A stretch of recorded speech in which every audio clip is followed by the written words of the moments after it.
is the assassin hired to kill David Graham? And can he uncover their identity before it's too late? A quiet man, an ordinary engineer, hunted for what he knows. One shot missed, next time, it won't. On a cargo ship drifting through wartime waters, every face hides a secret, and one of them wants him dead.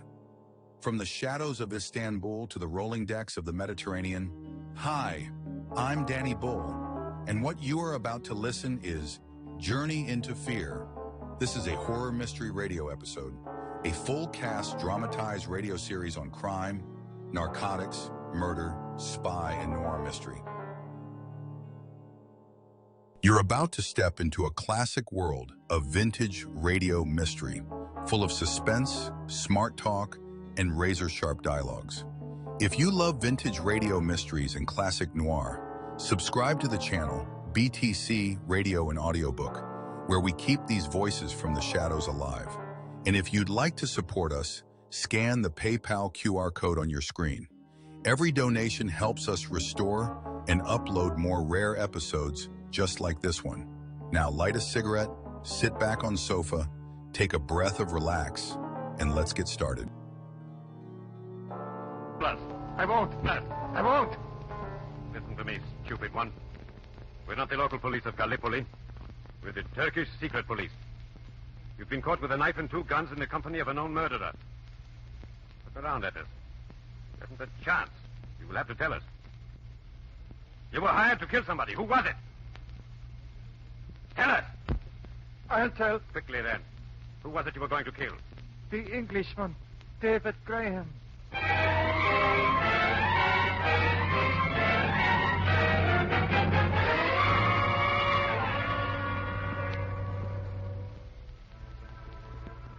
I am David Graham. Shortly after the war started in 1939, my company sent me to Gallipoli on a business trip. I worked hard in Gallipoli for 3 months, but it was very dull there. It was so dull that I took to imagining things. I thought for a while that a man was following me because for 3 days, wherever I went, I caught sight of that same little man with an evil ferret's face. But of course, this must have been all in my mind, because after a while, I didn't see that man anymore. Finally, my work was done, and I was going home. I went to Istanbul, where I had to wait one night for a train. I dined with Mr. Kopaikin, our Istanbul representative, and after dinner, invited him to my hotel room for a drink. I'm glad you asked me. I can use the drink, Graham. Fine. And then, of course, knowing that you're in your room, I'll be sure you're safe. You're rather an old woman about my safety, Kopaikin. Well, you're a valuable man, Graham. No, but here we are. Graham, wait. Do you hear a noise inside? Of course not. Be careful. I think someone is in your room. I've got into you. Here, let's go in. No, Graham, no. Listen to me. You'll have to open the door, but keep well over to the side. Don't frame yourself in the doorway. Kopaikin, old man, you've got a bad case of nerves. Here. Graham! Ow! Graham! Turn on the light. Get to the window. Catch it. Stop! There's no use, Graham. It's gone. Dirty little rat. Oh, the door. Wait a moment. People here. Well, lucky for me, you did hear that noise in here, Kopaikin. Are you all right, Graham? Oh, yes. Got me in the hand. Nothing very much. Come, let me bandage it. Come. Thanks. Here, this handkerchief will do. Oh, that's not too nasty. I should thank you, Kopaikin. You probably saved my life. Well, I said you're a very valuable man, Graham. Does it hurt? Huh? No. Oh, there. I know. I think it's all right. That feels fine. Thanks. I don't think he got away with anything. Oh, I'm sure he didn't. Bags are still locked. There was nothing much. Hey, wait a minute, Kopaikin. Why are you sure he didn't get anything? Never mind. You've been hinting mysterious things all evening. Kopaikin, did you really hear a sound in here, or did you just know somebody was waiting? Never mind. All right. Maybe I'm imagining things now. At any rate, I'd better telephone the management. No. Why not? I'm afraid they reported to the Istanbul police. What are you talking about? That's just what I want them to do. I want that dirty little thief caught. The city police must know nothing of this. Why not? This is a case for the secret police. Secret police? Exactly. Come here. Come. Look out the window. See? The man climbed up a steel framework from the terrace. He could got to any other room on this floor by the same method. Why did he pick yours? I suppose he had to pick somebody. The lock on your window was forced. It's hot tonight. Almost all the other windows are open. Why would a mere burglar select a window that was locked? Don't ask me why a burglar does anything. It wasn't a burglar. That's why I'm going to call the secret police. Get me Molly 532. Hello? Colonel Harkey, please. Hello? Colonel Harkey? Go fight me. Yes. Yes, just as we feared. Someone shot Graham. No, he is not seriously hurt. No. Room 261, Brentwood Terrace. Yes, I'll stay with him until you get here, yes. Kapaikin, will you tell me what all this melodrama means? It's time you were told. The man that you call a burglar came here for no other purpose than to kill you. Graham, there is a plot against your life.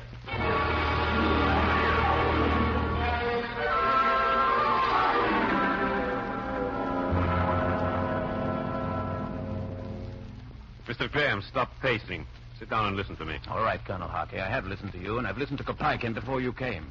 And all I know is that you think this burglar came here to kill me. You ought to think so by now, Mr. Graham. You're in the employ of Messrs. Cater and Bliss Limited, the English armament manufacturers. Yes, I'm a naval ordnance engineer. I know it. And I also know that certain of our naval vessels are to be rearmed with new guns and torpedo tubes. And that is why you're in Turkey. That's correct. All right. Now, let us suppose that you had been killed tonight. What would be the effect on this business that you're engaged in? The whole project would be delayed. How long? Oh, I see what you're driving at. I'm an engineer. I'm afraid I've never thought about things like this. But I get it now, yeah. I was told to put nothing on paper. It's all in my head. And if you were killed? Yeah, I see. Spring would come and the ships of the Turkish Navy would still be lying in the dockyards of Izmir and Gallipoli waiting for their new guns and torpedo tubes. Yeah, I see. I thought you would. And wouldn't the enemies of Great Britain and Turkey be pleased with a delay in our naval program? You mean a German agent is trying to kill me? Yeah. The whole network of German agents in the Near East is concentrating very, very hard on just that problem, Mr. Graham. I scarcely believe that. It is true, Mr. Graham. The head of the German spy system in this region is Stefan Müller. For some time, Müller has been trying hard to have you killed. Do you realize we foiled one attempt on your life in Gallipoli? What? Yes. But that's all past now. Now we've got to foil this new attempt. Yeah. How? Müller has hired a man named Banner. Peter Banner. Say that name, Graham. Peter Banner. Don't forget it. Peter Banner is a professional killer. He's been hired to kill you. Is that who was in this room tonight? Must have been. Did you see him? No. It's too bad. Colonel Harkey. Yes? Look, I'm no hero. I'd like the police to protect me, because even if I could recognize Banner, I wouldn't know how to cope with him. I'll need protection only overnight. I'm leaving on the 11 o'clock train tomorrow. No, you're not. My dear sir, I said I'm leaving on the 11 o'clock train tomorrow. No, Mr. Graham, you're leaving on a small cargo ship going to Genoa. Colonel Harkey, no. A train is faster, and I want to leave this country as fast as possible. If you boarded the train, you would be dead before you reached Belgrade. How about a plane? You'd be shot down as soon as you crossed the border. Mr. Graham, if you do not agree to travel on the cargo ship, I shall protect my country and yours by arresting you, issuing an order for your deportation, and putting you on board that ship anyhow. I hope I make myself clear. Quite clear. Fine. You see, Mr. Graham, I'll be able to check the list of passengers very carefully. You will probably be very safe on that ship. All right, I agree. But now let me tell you something. I'm in danger. I've been shot at. A large number of complete strangers are apparently anxious to kill me. I refuse to be passive, Colonel Harkey. I refuse to stand like a tall and stoop-shouldered target for a gang of cutthroats. You're making the arrangements, I accept that. But I insist on one thing. You've got to give me a gun.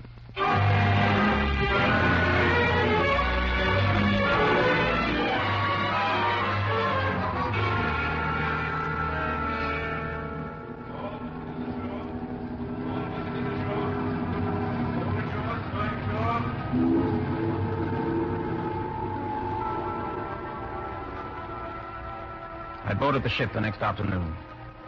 As I walked up the gangplank, I could feel things. Bullets, knives in my back. I hadn't slept. Hadn't turned the light out all night.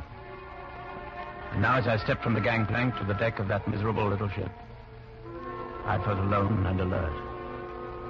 I was a traveler, embarking on a journey into fear.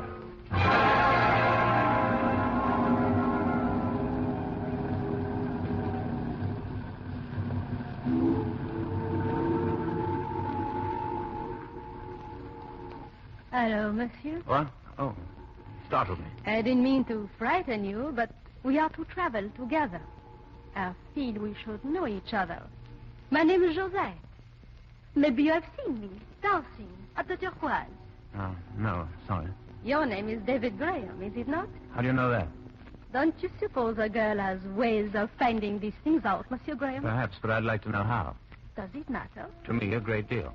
Can't you accept me as I am without explanation? At the moment, I'm afraid I can't accept anyone without explanation. You sound mysterious, my friend. I'm not your friend. I hope you will be. How did you find out my name? Did someone tell you? You seem alarmed, Monsieur Graham. Well, who told you my name? Who was it? Is he a passenger? Monsieur Graham, please. I read the passenger list. You are English, and the only English name on the passenger list is Graham. Good heavens, is that all? But of course, Well, why pick on me? Why not one of the other passengers?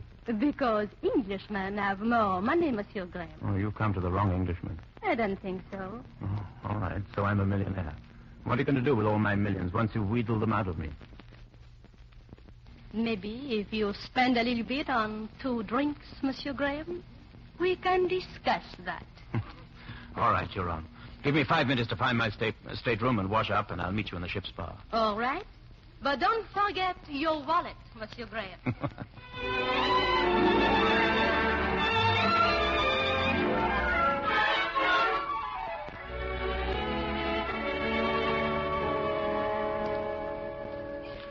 It's the first time I'd laughed since Banner had shot at me in the hotel room. Josette had the hard little body and the wise young face of the professional dancer. And I've always had the normal emotions of the average man. I hurried to my stateroom, washed up, was about to leave for the ship's bar when I noticed an envelope fastened to my pillow slip. Mr. Graham, I have checked the passenger list. So far as I can tell, all the passengers are innocent. But we should not underestimate Stefan Möller. Make friends with no one, particularly those who seem anxious for your friendship. Signed, Colonel Harkey.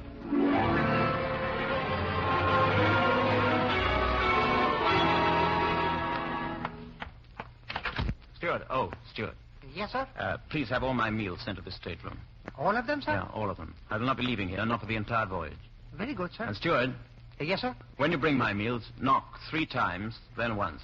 What is that, sir? Knock 3 times, then once, like this. Yes, sir.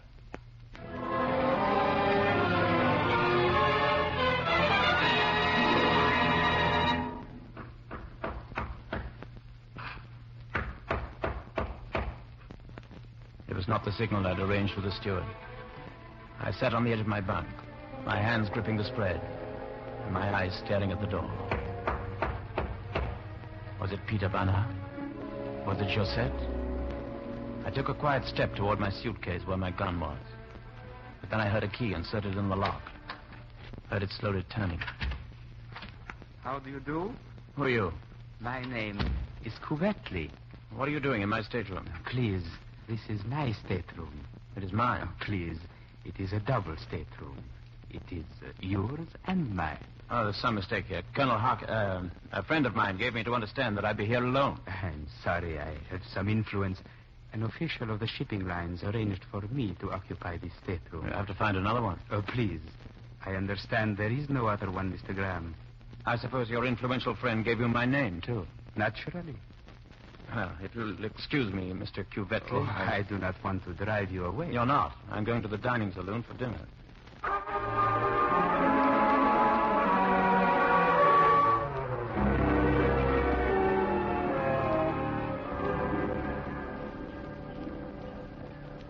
Mr. Graham, wouldn't you like to sit at table with some of the other passengers? No, thank you. Afraid I prefer to be alone. Oh, very good, sir. How do you do, Monsieur Graham? Excuse Joseph. You did not come to the bar as you promised, Monsieur. No, I was delayed. And forgive you. May I sit here? Why? I'm sorry. As a matter of fact, I was just telling the waiter to bring my meal to that table over there. That man sitting alone, he's a friend of mine. What's his name? Don't tell me you didn't see his name on the passenger list, Joseph. If you'll pardon me, How do you do, sir?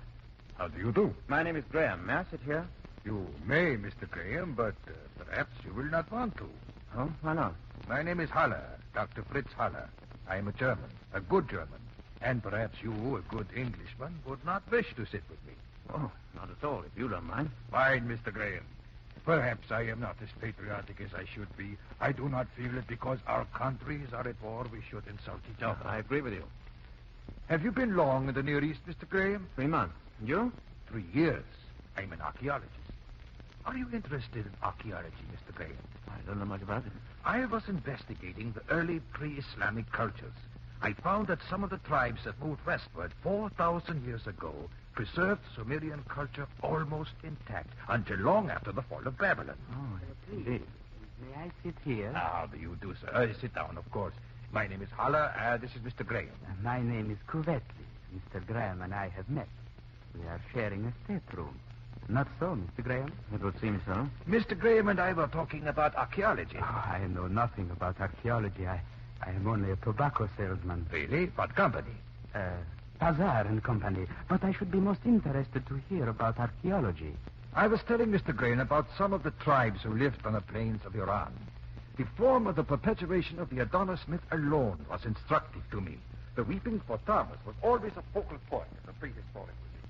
Haller talked throughout the meal. It was a monumental ball, but I was grateful to him for talking, for I could not have said one coherent thing myself. Cuvetli kept staring at me with a smile that my own numb, frightened face could not answer.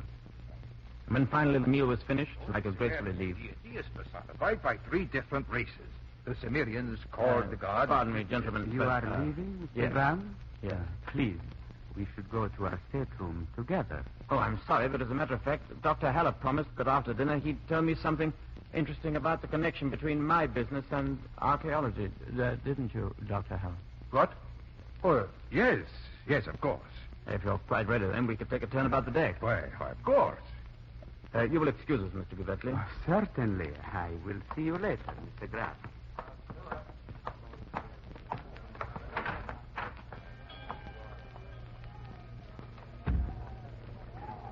Mr. Graham, you lied to Mr. Cuvetli. You made me lie to him.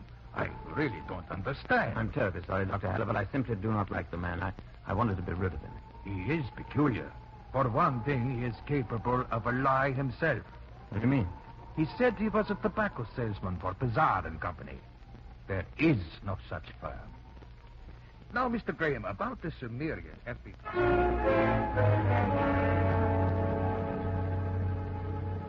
Dr. Haller and I took 2 turns around the deck, and then he retired. I could not bring myself to go to my stateroom, where Cuvetli, or what's his name, Bana, awaited me. I went to the lounge, but Josette was there. Before she saw me, I backed away and returned to the deck. I walked around and around for hours. The wind rose, and the water lapped against the side of the little vessel. And still I did not dare return to my stateroom. If I went there and grew tired, so that my eyes closed against my will, I might never open them. I paced the deck until nearly dawn. Twice I thought I heard someone behind me, but when I turned, there was no one there. Finally, I went wearily down the companionway and across the corridor to my stateroom door. As I fumbled for my key. Please. Oh, Cuvetli. Let me use my key, Mr. Graham. We both walk all night, eh?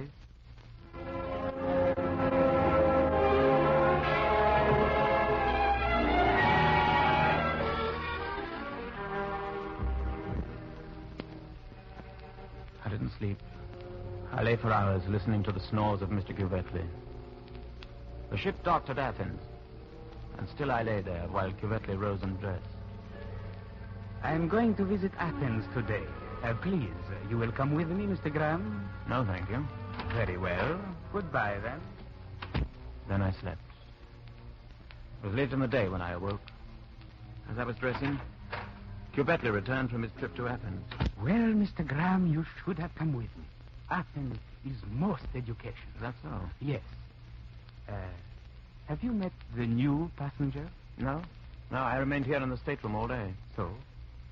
The new passenger came aboard sometime during the afternoon. His name is Mivrodopoulos. Huh? And yet, it is strange. What is? Please, you must not think me fanciful, Mr. Graham. But I have the feeling I have met Mr. Mivrodopoulos before, and that then he did not call himself Mivrodopoulos. What did he call himself? Bana. Peter Bana.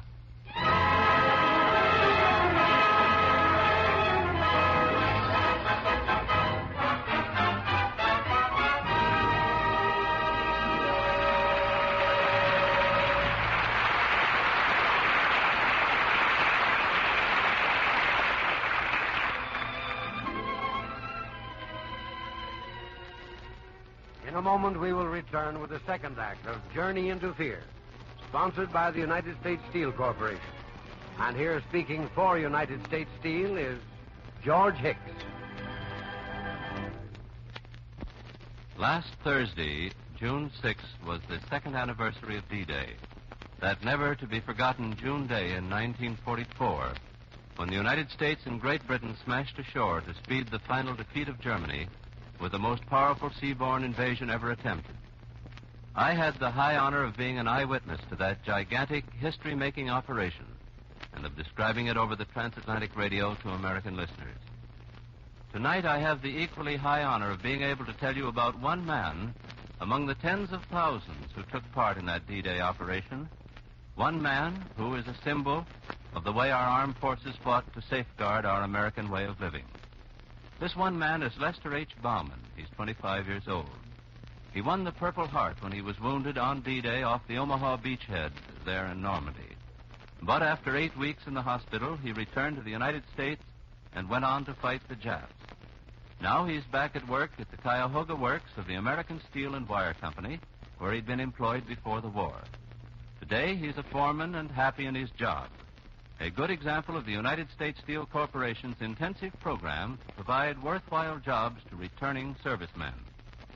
Even while Lester Bauman was fighting, United States Steel was planning ways in which men like Lester, and especially those veterans who are physically handicapped, would again take their places on peacetime production lines. In United States Steel's family of 250,000 workers, some 45,000, 1 out of every 5 are returned servicemen. Those 45,000 jobs are U.S. Steel's way of keeping faith with the men who made our victory possible.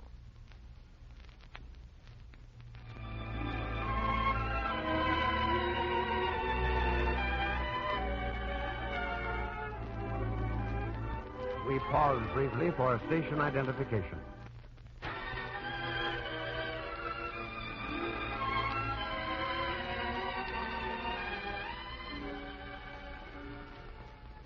You are listening to the Hour of Mystery, sponsored by the industrial family that serves the nation, United States Steel. The curtain rises on the second act of Eric Ambler's story, Journey into Fear, starring Laurence Olivier as David Graham.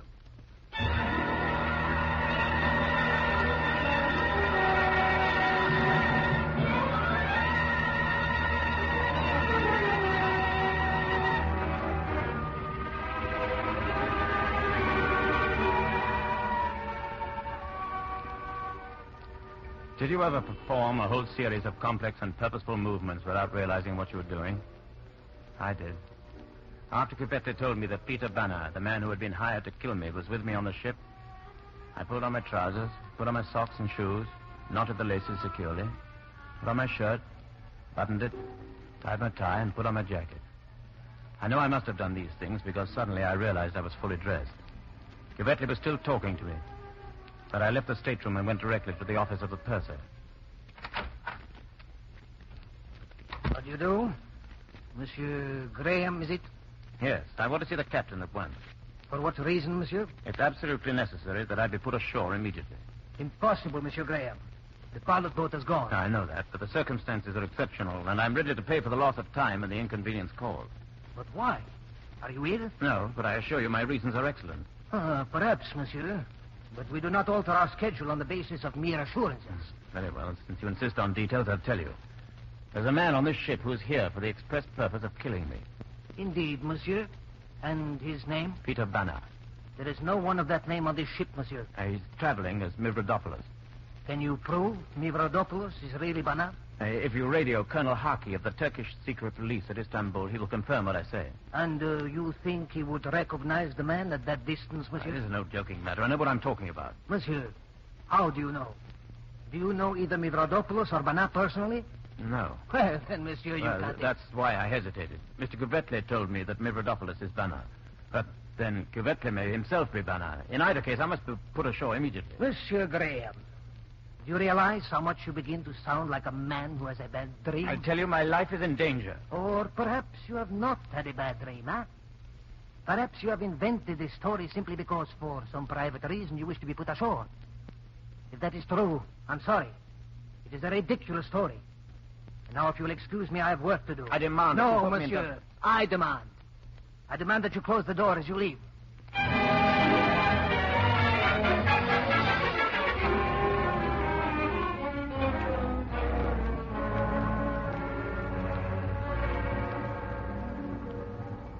Bartender. Yes, Mr. Graham? Another whiskey and soda. Yes, sir. Well, Monsieur Graham, you even drink alone. Oh, hello, Joseph. Would you care to join me? I'm not sure. You've been very rude to me, you know. I'm really sorry. Won't you have a drink? Yes, thank you. Vermouth cassis. Vermouth cassis for the lady? Here, will you bring it to the little table over there in the corner? Yes, sir. Come, Joseph. So, we're going to have a tete-a-tete. Oh, it'll be more comfortable. Voila. And now you tell me why you are so nervous. Nervous? Yes, Monsieur Graham. I have seen people who are afraid before. They have a special look about them. Their faces look very small and gray around the mouth. And they cannot keep their hands still. Do I look like that? Yes. And I wonder why. Joseph, have you noticed the bandage on my hand? Of course. I have a bullet wound there. You're joking. No. There are a number of people who, for business reasons, wish me dead. One of them is on this ship. Who is he? His name is Peter Banner. Then he must be traveling under another name. Yes. Banner is one of those, too. Monsieur Graham, you're not joking. No. Then why do you trust me with this information? Trust is not exactly the word, Joseph. If you are not in league with Banner and all the rest, it can do me no harm having you know. If you are in league with them... I am not. If you are in league with them, you can tell them this from me. I'm through with waiting. Let them watch out for themselves. The ocean is as deep and cold for them as it is for me. Their flesh is as yielding to the caress of a bullet as mine. Tell Mivrodopoulos that. Tell Cuvetle that.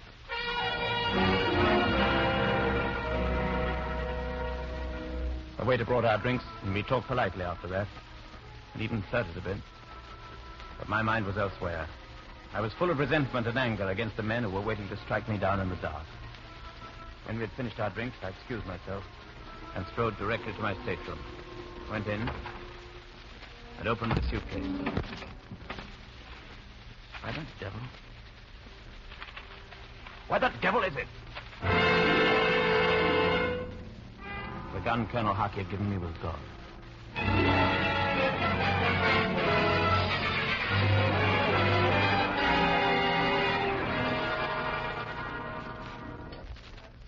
You went to Athens this afternoon, Mr. Graham? No, Dr. Haller. I did. Your friend, Mr. Cuvetle, persuaded me. Is that so? Yes. He had never seen Athens. We hired a car. The chauffeur did the guiding. And since Mr. Cuvetle speaks fluent Greek, the whole thing went off quite satisfactorily. You say he speaks Greek? Yet he's never been to Athens? Yes. You'd think he would have been, wouldn't you? However, we have... Excuse me. May I share this table? My name is Mivrodopoulos. Oh, of course. I'm Dr. Haller, and this is Mr. Graham. Monsieur Graham. How do you do? I've traveled a long way today. From Salonika. That's strange. Oh? What is strange about it, Mr. Graham? Seemed to me, Mr. Mavrodopoulos, that it's easier to travel from Salonika to Genoa by train. Some people don't like trains, Mr. Graham. And then some people have special missions on ships. Perhaps. Dr. Haller, you are German? I am, but I hope, Mr. Mavrodopoulos, that we will not get into a political argument. Not at all. I like Germany. Germany and Italy. And what do you think about England? I agree with Dr. Haller. I do not like to get into a political argument. You have business in Genoa, Mr. Mavrodopoulos? Yes. I understand the thing to see in Genoa is the cemetery. Is that so? Why? It's a very large cemetery, very well arranged, and planted with very fine cypresses. Perhaps I shall go there, then. Perhaps you shall, Mr. Mavrodopoulos. Perhaps you shall. Excuse me, Mr. Graham. I've been noticing the bandage on your hand. You had an accident? This is a bullet wound, Mr. Mavrodopoulos. Some dirty little thief took a shot at me in Istanbul. It was either a bad shot or frightened. He missed. A dirty little thief, eh? Must look after yourself carefully, Mr. Graham. I'm perfectly well able to do that, Mr. Mavrodopoulos. Is that so? And you're ready to shoot back next time. You carry a pistol? You hesitate, my dear sir. Perhaps you do not carry a pistol. You should. A man in your position must be very, very careful, Mr. Graham.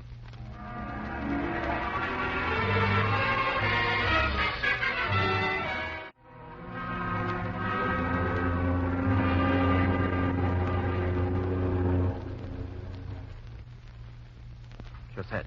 Oh, Monsieur Graham. I must talk to you. I am flattered. Perhaps you won't be. Remember what I told you this afternoon? I have been thinking of nothing else. I'm afraid for you, my friend. I said I didn't trust you. I know. I'm sorry. Well, I find I have to trust you now. What do you want me to do? Mavrodopoulos and Cuvetli are both in the lounge. I want you to see to it that they stay there. For how long? Give me an hour. What are you going to do? Josette, I can't trust you that far. I understand. You'll hold them in the lounge anyway. Of course I will. Thank you, Josette. You're very good to me. I do not find you unattractive, Mr. Graham. Josette. Yes? Nothing. If this were only an ordinary voyage, I'd... Why don't you kiss me anyway, Mr. Graham? You know everything, don't you? Josette. There. It makes you feel better, yes? Helps. I'm glad. Now I go to the lounge and I keep those two men busy. Are you sure you can do it? Monsieur Graham, you just kissed me, and you can ask that.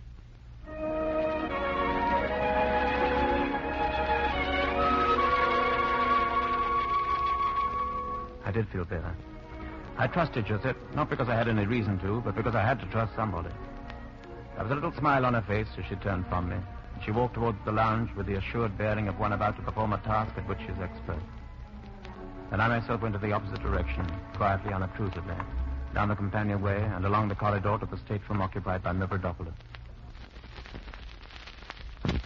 I knocked on the door. There was no answer. I turned the knob. The door was locked. From my pocket, I took a small metal bar and pushed it into the crack between the door and the frame. Threw my weight against it. I touched nothing at first. I looked at everything and found only two indications that the cabin was occupied. A battered gray raincoat hanging with a soft hat behind the door, and a composition suitcase under the berth. I searched the pockets of the raincoat. There was nothing there. I tried the suitcase. It was unlocked. I opened it. Paper-covered novels, brightly colored silk handkerchiefs, a pair of black shoes without laces. Nothing else. Mavrodopoulos was smarter than I was. He carried his gun with him.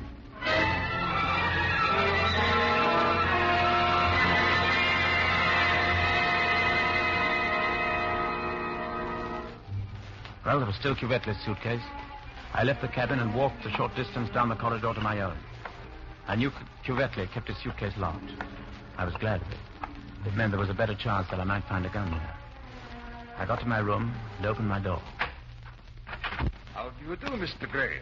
Why, Dr. Haller. I've been waiting for you. What are you doing in my room? Reading. Here's a book full of the dream-heavy classical soul. I recommend it to you, Mr. Gray. Dr. Hall, I don't quite understand. Of course not. I believe you've been looking for a gun. And here it is. Oh, no. I'm not handing it to you. Put up your hands, Mr. Graham. Stand perfectly still.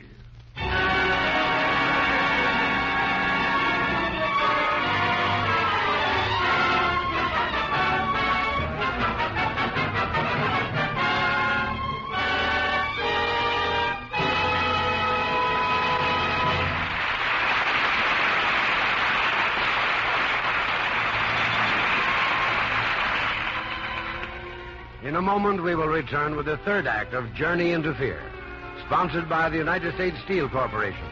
And here again, speaking for United States Steel, is George Hicks. When I speak of the United States Steel Corporation, I frequently call it the industrial family that serves the nation. That's because that phrase describes pretty well the various companies which make up United States Steel. Their jobs range from mining iron ore to shipping products of finished steel to the ends of the earth. Working together, they supply thousands of American businesses with quality steel for countless products. In fact, the USS trademark has become famous all over the world as the mark of fine steel. That's why I say the United States Steel family serves the nation. To do these many jobs requires many hands, of course. The corporation is able to carry on its work only because of the skill and efforts of the 250,000 men and women of United States Steel. They are all vitally important members of the family. Naturally, the question arises as to who owns United States Steel, who employs all these Americans. The answer is many more Americans, for United States Steel is owned by almost 250,000 stockholders. People all over the country have invested their money in the ownership of the corporation. You yourself probably have an interest, either directly or because your insurance company, your hospital, or your local college may well own stock in United States Steel. The corporation which employs and serves so many Americans is itself owned by many Americans. And living up to its responsibilities to all three of these groups, the public, its employees, and its owners, is the major job of the industrial family that serves the nation, United States Steel. The curtain rises on the third act of Eric Ambler's story, Journey into Fear, starring Laurence Olivier as David Graham.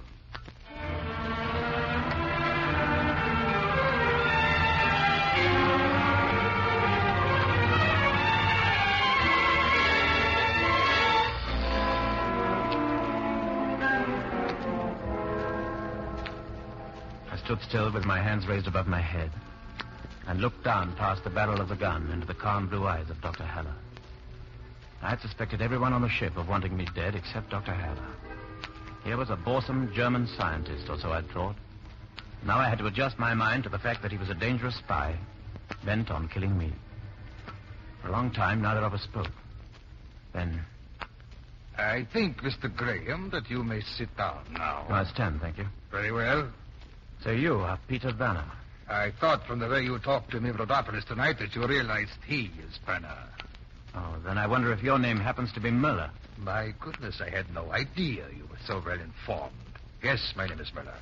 And I have business to discuss with you. Business? Yes. I like you, Mr. Graham, and yet I am compelled to be offensive. I must tell you that as things stand at present, you will be dead within a few minutes of your landing at Genoa tomorrow morning. How do you mean, as things stand at present?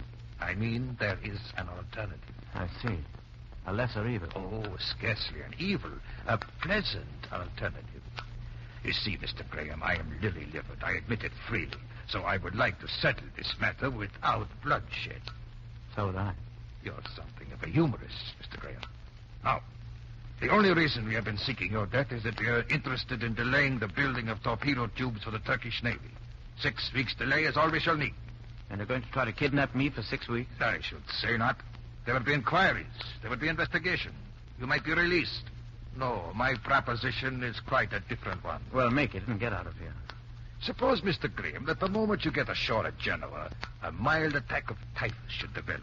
You would be taken immediately to a private clinic where you would be the only patient. You would be attended by Doctors Muller and Bernard. Your illness would last 6 weeks. You mean to say you'd let me go after 6 weeks? Why not? After all, Mr. Graham, you would scarcely dare to tell the truth once you had agreed to this proposition. Is that all you have to say? No. There is one other thing. Has Couvetley revealed himself to you? Revealed himself to me? I see that he has not. But let me inform you that Couvetley was planted on this ship, was planted in this stateroom with you by Colonel Haki of the Turkish secret police. You're trying to tell me that Couvetley is a Turkish agent? Yes, and a very clever one. His duty is to see that you get into France in safety. I want to warn you against telling him of this suggestion I have made to you. What difference would it make? I have told you, Mr. Graham, that your only chance of remaining alive is to accept my little proposition. If you tell Couvetley, naturally, I cannot go through with my part of the bargain. If you tell Couvetley, you will destroy the only chance that remains to you of returning to England alive.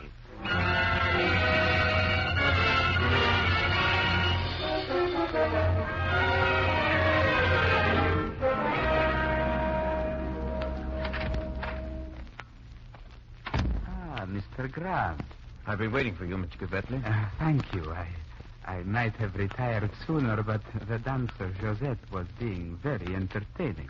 Mr. Couvetley, I had a visit from Dr. Haller earlier this evening. It seems his real name is Muller. I know. According to him, you are a Turkish agent acting under Colonel Haki's orders. That's so? Quite so. Why didn't you let me know? Because Colonel Haki has a low opinion of your ability to conceal your feelings and considered that if I wish to keep my true identity secret, I had better not tell you of it. I see. Well, before we go any further, suppose you show me your credentials. Here is a letter from Colonel Haki. Quite satisfactory. Good. Now, tell me about Muller. What did he say to you? He proposed that I pretend to get typhus when we reach Genoa. He and Mavrodopoulos. Bana. Yeah. He and Bana would take me to a clinic where I'd be the only patient and they the only doctors. Mr. Graham, it is very courageous of you to let me know about this. Oh, frankly, I'm telling you as quickly as possible before I lose my nerve and change my mind. It is courageous anyway. Perhaps, but I'm already beginning to regret it. How can I keep these Nazis from killing me now? It is very simple. Colonel Haki anticipated that something like this would happen, and he and I hatched a plan. Early tomorrow morning, before dawn, I can leave the ship and get to Genoa on the pilot boat. Why can't I? Because you have no diplomatic passport. I have. By 6 o'clock, I can be at the Turkish consulate. Will that do any good? If you do your part properly, yes. Now, you are to go to Muller at once and tell him that you agree to his plan. What? It is the best way to keep him quiet. Then, tomorrow morning, sometime after I have left, you are to prepare your baggage, leave it with a note for the steward, and go down to stateroom number 5. That cabin is empty and unlocked. But won't Muller and Bana be looking for me? Yes, but about that time, the ship will be docking and then we have to go ashore and wait. You stay in stateroom number 5. I see what you mean. Couvetley, that's marvelous. I stay there until you with your diplomatic passport come aboard and get me. Exactly. I will have policemen with me with drawn guns. And there will be policemen on the dock with drawn guns. We'll go down the gangplank and Muller and Bana will stand watching us, unable to do anything. That's right, Mr. Graham.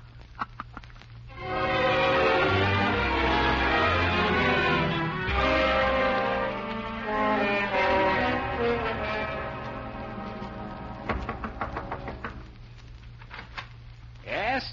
Oh, it's you. I wanted to see Dr. Haller. This is his stateroom.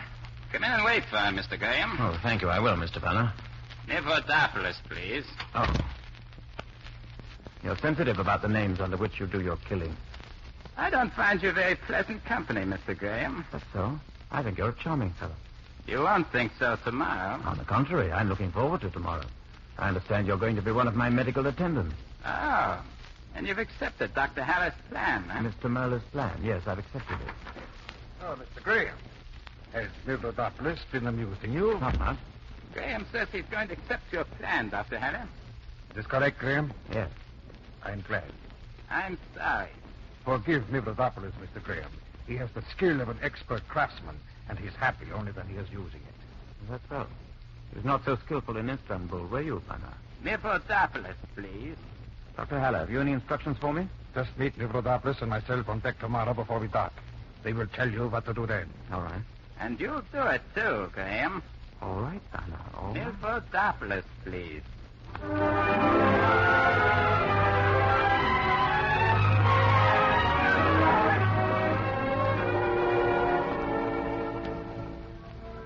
was late when I got back from my talk with Marlowe and Banner. Giuseppe was already asleep, snoring, and I looked at him with great affection. This was the man who would go ashore tomorrow morning and return with policemen to rescue me. I got into bed, and I think I went to sleep with a smile on my face. In the morning, Giuseppe had left an alarm clock set for 7:30. He was taking no chances that I would oversleep. I dressed swiftly, whistling a bit. Then I packed my bags, left them with a note for the steward, and proceeded quietly along the deserted corridor to stateroom number 5.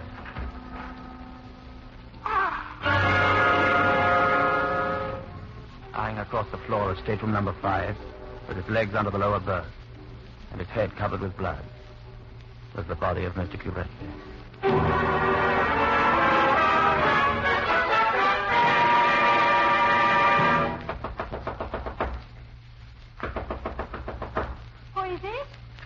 Let me in, Joseph. Oh, Mr. Graham, please, just one moment. Quickly, Joseph. Close the door. I'm going to have to trust you all the way now. Oh, I'm glad. The men who are trying to kill me are German agents. What do you want me to do? I want you to be the first person off this ship, Joseph. I want you to go to the Turkish consulate in Genoa. Ask for the consul and give him a message for me. Can you do that? What's the message? You must remember this. You can't write it down. I'll remember it. Inform Colonel Harkey of the Turkish secret police in Istanbul that his agent, Giuseppe, is dead. Giuseppe? No. Yes. No. Yes. Tell Colonel Harkey that I'm forced to accompany German agents Marlowe and Banner, traveling with the passports of Dr. Haller and Mavrodopoulos. Just one moment, Mr. Graham. Why can you not go into the captain and have these men arrested? Because I was a fool, Joseph. Because I suspected Mr. Giuseppe and told the person that Giuseppe wanted me killed. Under the circumstances, they would think now that I had killed him. I see. I can take the fact. Is there any more to the matter? Yes, this is the important part. Tell them that if I do not get in touch with them by 7 o'clock tonight, let it cable my employers to send another man by plane to Turkey to do my work over again. You'll be all right. You would get in touch with him. You must. No, Joseph. I'll try to escape, and I shall probably fail. I can face a fact, too. Have you a gun? Haven't even a pocket knife. Then wait. Here. Here's my little revolver. Oh, Joseph. There are only 3 bullets in it. I'm sorry. I can't thank you enough, Joseph. They're my enemies, too, Mr. Graham. I am French. Use my gun on them. I hope I won't have to. What do you mean? Well, they're taking me somewhere. I don't know where. They say it's Santa Margherita. They say for just 6 weeks. Can you believe them? I don't know, Joseph. It's just a chance that they may be telling the truth. I'll know by the road they take me on. Well, perhaps I'd better leave it to your packing. Just like that? Come here, Joseph. Yes. Joseph. When shall I see you again? Probably never. Are you taking the 4 o'clock express for Paris? If I escape? You are taking the 4 o'clock express for Paris. Look for me on it. All right. I am taking the 4 o'clock express for Paris. I shall find you in your compartment there. Goodbye, Joseph. Au revoir. All right. Au revoir.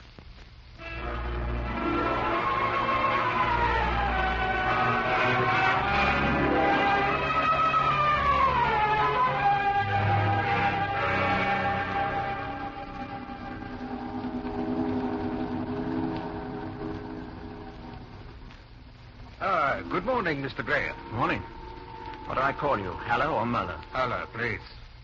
It will be pleasant to get ashore again, won't it, Mr. Graham? I hope so. Are you ready? Quite, but I haven't seen Giuseppe this morning. Haven't you? No. I hope Giuseppe doesn't spoil our little scheme. I don't think he will, Mr. Graham. You know, Dr. Haller, if Giuseppe tries anything, I think you should use force. Oh, I would hate to do that. Mavrodopoulos. Good morning. Good morning, Mr. Graham. Good morning, Peter Banner. Mavrodopoulos, please. As you will. Dr. Haller, what is your plan? We will have to go through customs separately. Mavrodopoulos and I will go first. They shall be waiting for you as you come out, Mr. Graham. I see. And I have a warning for you, Graham. Yeah? We shall be watching you as you come through customs. It will do you no good, Graham, to tell the customs officials about us. No, I wouldn't do that. You had better not. They would shoot you down on the spot. Don't worry. I want to get to Santa Margherita alive. You'd like Santa Margherita, Graham. There's a cemetery there, too.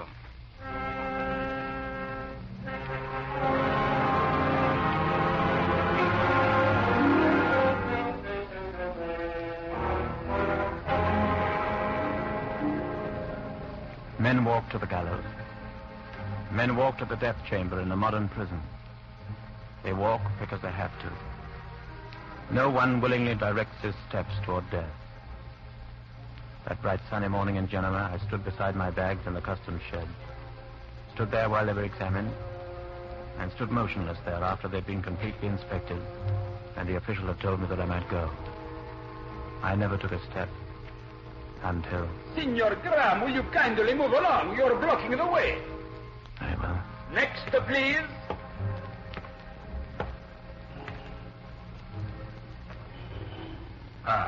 Graham. Hello, Dr. Haller. Hello, Peter Banner. I am glad you have 2 bags to carry, Graham. It will prevent any attempt at foolishness. I'm here. What do I do now? Fall in between Mavrodopoulos and myself. Good. Now, we walk slowly. You see that large American car with the chauffeur in front? That going to take us to the hospital? It is going to take us somewhere. Yeah. Let me open the door for you, Graham. No, Mr. Graham. I'll get in first.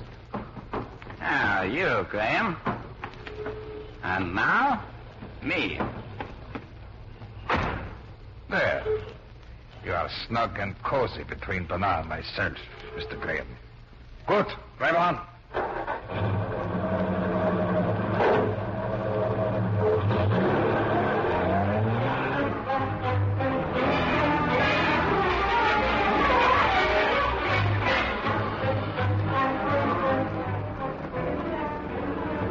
Sedan. The windows were closed.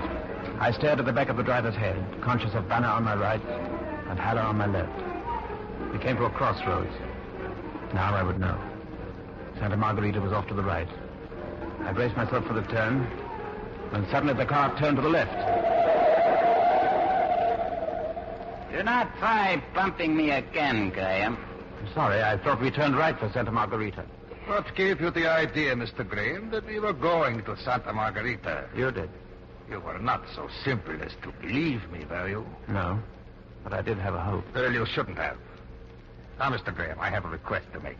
When we stop and you are asked to get out, please do so without argument or physical protest. If you cannot consider your own dignity at such a time, please think of the cushions of the car.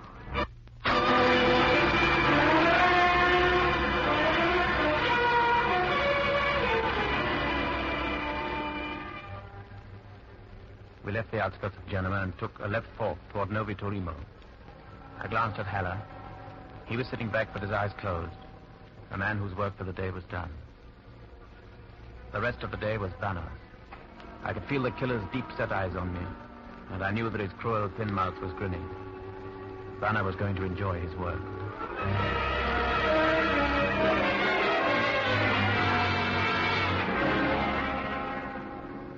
Kurt, stop the car. This is as far as you are going, Graham. They will kindly make no fuss, Mr. Graham. I'll make no fuss. Let us get out, then.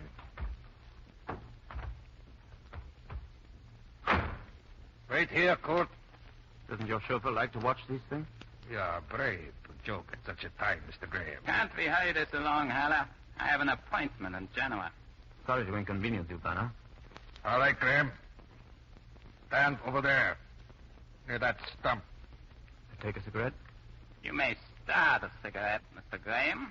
I fired Josette's revolver full in Banner's face. And even as something horrible happened to that face, Haller's hand moved from his pocket and I shot again. It was only the chauffeur left now. The car started along the road once again and I took a wild shot.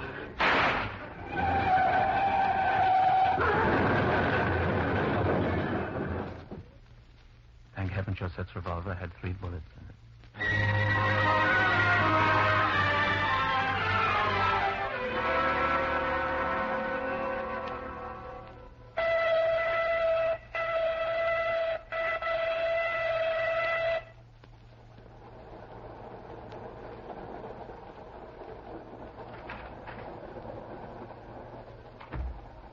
How do you do? Mademoiselle is asleep. So I see. Are you assigned to this compartment? No, I have a compartment 2 cars back, but I should like to change with you. I don't blame you.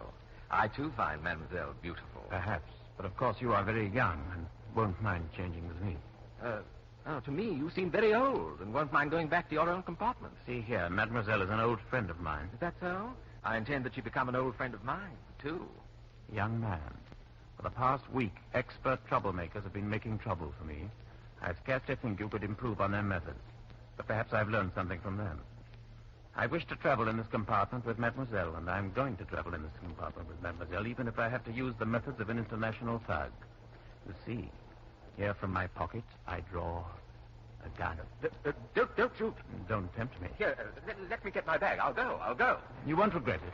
There's a very pretty girl of your own age in my compartment. Compartment F, 2 cars back. Yes, I'm leaving, sir. I'm leaving. Regret you've been away. Of course, Monsieur Graham. Sounds very much to me as if you'd flirted with that boy. He was a very nice boy. I have your gun here, Josette. But I think I'll keep it to use on the enemy. The enemy is still looking for you? No, Josette. My enemy is any man who's looking for you. He's not going to get you, Josette. I am.